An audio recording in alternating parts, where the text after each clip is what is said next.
د خوست ولایت ګربز ولسوالۍ د عام ولس د سالم صحت لپاره د یادې ولسوالۍ مسؤلینو او ښاروالۍ له لوري په نږدې یوه میاشت کې د بازارونو له بېلابېلو هټیو څخه مختلف ډوله خوراکي توکي او مشروبات چې تاریخ تیري وو راټول او وسوځول شول.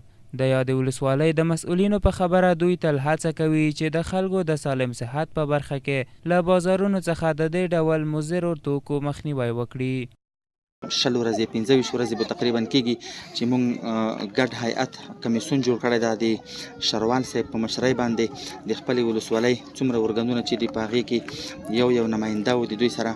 نو د ګربز ولسوالۍ په تا ساحه کې چې څومره بازارونه دي دوکانونه دي د ټولو نو دغې ملګري وګرځېدل د کمیسیون وګرځېدو هغه مواد چې هغه په تاریخ تیر وو یا بې کیفیته وو نو هغه یې ټول راټول کړل. الحمدلله نن تاسې ولیدل چې هغه وسوځولی شول. بلخوا عام وګړي د مسؤلینو کړنې او له دوی څخه غوښتنه کوي چې په بازارونو کې د خپلې پلټنې لا جاري وساتي ترڅو د تاریخ تیرو خوراکي توکو مخنیوی وشي.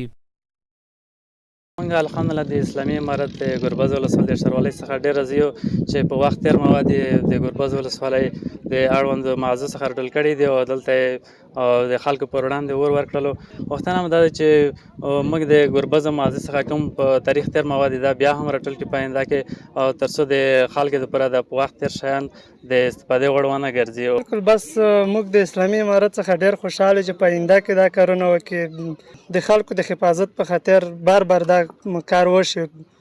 د یادې ولسوالۍ د ښاروالۍ له لوري وخت نه وخته په بازارونو کې د خوراکي او غیر خوراکي توکو څارنه کیږي او نه پرېږدي چې تاریخ تیر توکي عام ولس ته زیان ورسوي. د شل 25 ورځې میاشت په دا کور مو د پیل کړی دی.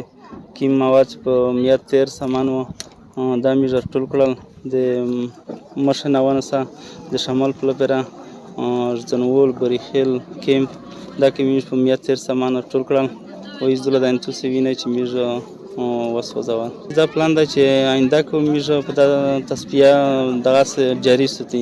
د یادونې وړ ده چې په خوست ولایت کې د استخباراتي منصوبینو او صحت عامې ریاست په هماهنګۍ سره د یاد ولایت په وچه خوړې سیمه کې د درمل جوړونې غیر معیاري کارخونه نیولې وه او په تړاو یې ګڼ شمېر کسان هم نیول شوي وو.